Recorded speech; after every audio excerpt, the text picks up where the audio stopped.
You know that feeling when the phone rings and your first instinct is to let it go to voicemail? When you hear someone knock at the door and instead of answering, you freeze like a deer in headlights, hoping they'll just go away? You're not alone. And no, you're not turning into some kind of grumpy recluse. You're just aging. And with aging comes something most folks never talk about. This subtle, creeping desire to be left alone more often. But here's the thing no one tells you. That feeling is completely normal. In fact, it might even be healthy. Let's talk about why. Back in your younger days, social interaction was everywhere.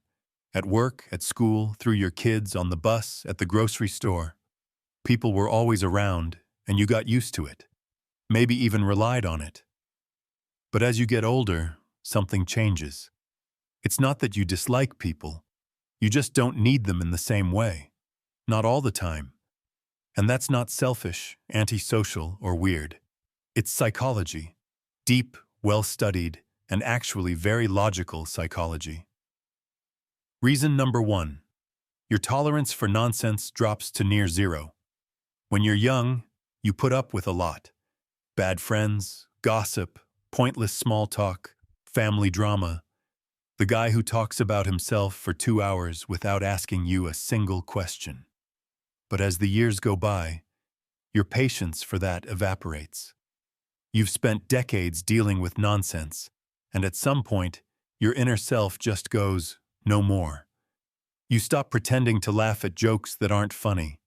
You stop entertaining opinions that make no sense. You walk away from people who exhaust you. It's not cruelty. It's self-preservation. You've learned to recognize emotional noise, and you finally give yourself permission to mute it. Reason number 2. Your priorities shift. You start asking yourself different questions. How much energy do I have today? Who actually makes me feel good when I talk to them? Who drains me? Who do I trust? You're no longer chasing popularity, approval, or a full calendar. You're chasing peace. You want meaningful conversations, not surface-level chit-chat. You want people who get you, not people who tolerate you. And if the right people aren't available, you'd rather sit in silence than force a smile. That's not loneliness. That's freedom. That's wisdom. The third reason is deeply emotional, and one that surprises people. It's grief. As you get older, you lose people. Friends move, loved ones pass, relationships fade. Each loss takes a little chunk out of your social world, and for many, that world shrinks without them even realizing it. And here's the quiet truth. Some folks don't want to rebuild it. It's not depression. It's not giving up. It's just a deep awareness that time is limited. And with that comes a focus on quality over quantity. It's the soul saying, I've loved hard, I've lost hard, and now I only have space for what feels truly safe. That brings us to reason number 4, social fatigue. Not the kind that a nap can fix, but a deeper, psychological weariness. You've spent a lifetime managing personalities, navigating group dynamics, accommodating, mediating, entertaining, and over time that becomes exhausting. You don't bounce back as quickly. A 1-hour lunch with someone who talks too much can wipe you out for the whole afternoon. A family gathering with 3 competing conversations at once feels like running a mental marathon. And so, you stop saying yes to everything.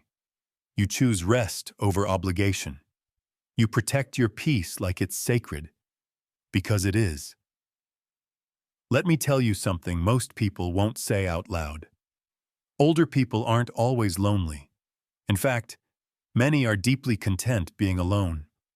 But society doesn't like that narrative. We're constantly told that connection is the ultimate goal, that the more people you have around you, the happier you'll be. But here's the twist. Connection doesn't always mean company. Sometimes connection is knowing who you are without distraction. Sometimes it's enjoying your own thoughts. listening to the birds, reading a book, staring at the wall with a cup of tea, and not feeling the need to explain yourself. That's not avoidance. That's evolution. There's a fifth reason people avoid others more as they age, and it's a powerful one: self-awareness. You finally know yourself, and I mean really know yourself. You know what pushes your buttons, what lifts your spirit, what your limits are. And with that knowledge comes a kind of protective instinct. You stop putting yourself in situations that go against your nature. If small talk drains you, you avoid it. If certain people stir up old wounds, you create distance, not to punish them, but to preserve your peace. It's a quiet kind of strength, the kind you earn through experience. And don't forget, as you age, your time becomes more precious. That's the sixth and final reason for now. Time starts to feel different. When you're 20, an hour feels like nothing. When you're 70, an hour feels like gold. You're more mindful of how you spend it, who you give it to, and whether it leaves you feeling better or worse. You realize that every coffee date, every phone call, every visit, it all comes at a cost. Not just of time, but of energy. And so you invest that time more wisely. Sometimes that means choosing solitude over company, not because you dislike people, but because you love yourself enough to be selective. Now here's where things get interesting. People around you might not understand this change. They might say you're withdrawing, that you're not as fun as you used to be, that you've changed. But here's the truth. They're right. You have changed. And that's the whole point. You're not here to be the life of the party. You're here to live your life on your terms, to feel what you feel, to say no without guilt, to say yes only when it matters. You didn't survive this long just to keep everyone else comfortable. You're not rude. You're real. And the older you get, the more sacred that becomes. Now, let's dig even deeper. Because this shift in social behavior isn't just about protecting your time or avoiding stress.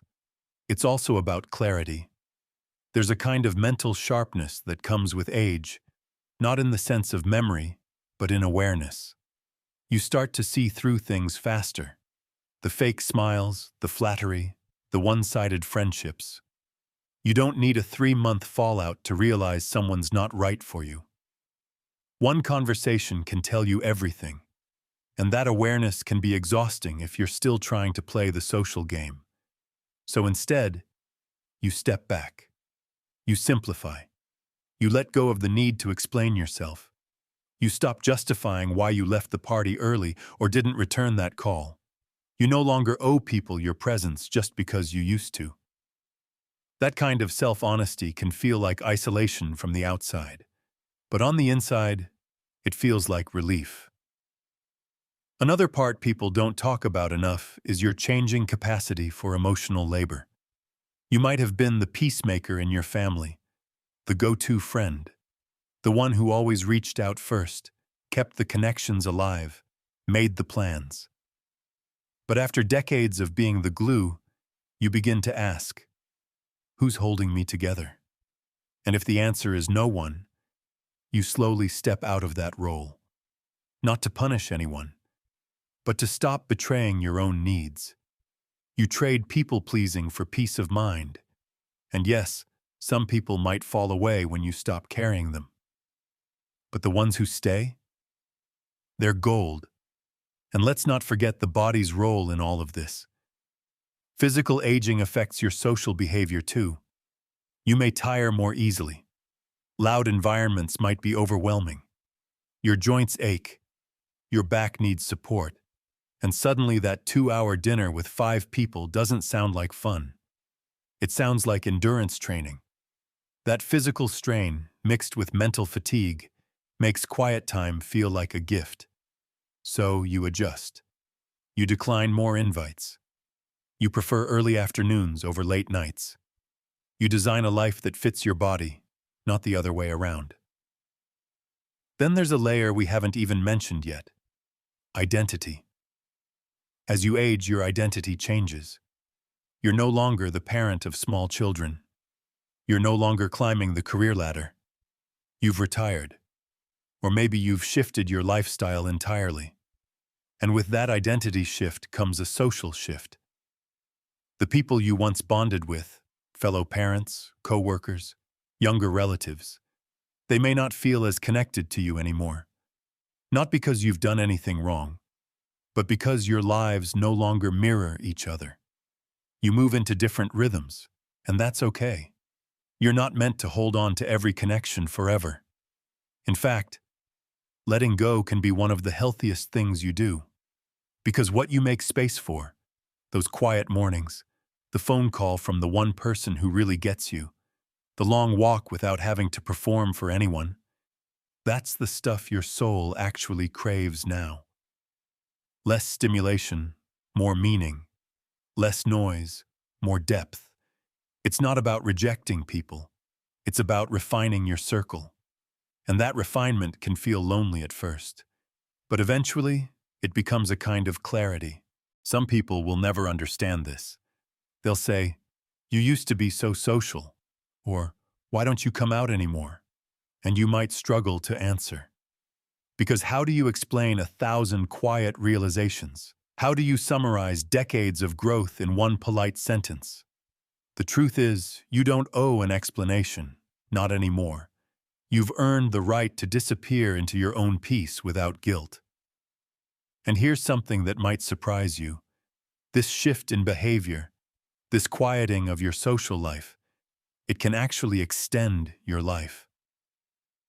Studies have shown that reducing stress and protecting your emotional health are key factors in longevity. When you avoid toxic conversations, when you limit overwhelming environments, when you choose serenity over obligation, you're not withdrawing. You're healing. You're preserving energy for what matters, and your body knows it. That's why so many elders seem calmer. They've stopped trying to impress anyone, stopped trying to fix what can't be fixed. They walk slower, but their minds are clearer. They talk less, but when they speak, it matters. They're not running from people. They're running toward themselves, toward the version of themselves they were too busy to meet before. There's a quote you've probably heard: "As I grow older, I pay less attention to what people say. I just watch what they do." That's what aging does. It teaches you to observe more and react less. You no longer need to prove anything. You no longer chase the approval of people who never understood you. You start choosing peace over pride, solitude over forced connection, truth over tradition, and it feels good. Now here's the beautiful irony. When you stop needing people around you all the time, the right ones start showing up. You stop begging for connection, and you start attracting it naturally. You no longer force conversations. They just happen. You don't schedule companionship. It finds you. And those few people who remain, they become priceless because they love the quiet version of you, the real version, not the one who showed up to every event, but the one who shows up fully when it matters. So if you're finding yourself more withdrawn lately, more selective, more quiet, don't panic. Don't second-guess it. Don't let the world tell you something's wrong. You're not broken. You're blooming. You're peeling away everything that doesn't serve you. You're not becoming less social. You're becoming more you. And that's a kind of joy that can't be faked. Maybe your calendar's empty this weekend. Maybe the phone hasn't rung in a few days. Maybe you spent your afternoon doing absolutely nothing with a peaceful heart. That's not loneliness. That's arrival. That's what it feels like when your life starts fitting just right. And if this message felt like it understood you better than most people do lately, then don't let it be the last time we talk. Subscribe to the channel, We're building a quiet little corner here, just for folks like you. No noise, no pressure, just real talk, soul-deep stories, and the peace you've earned.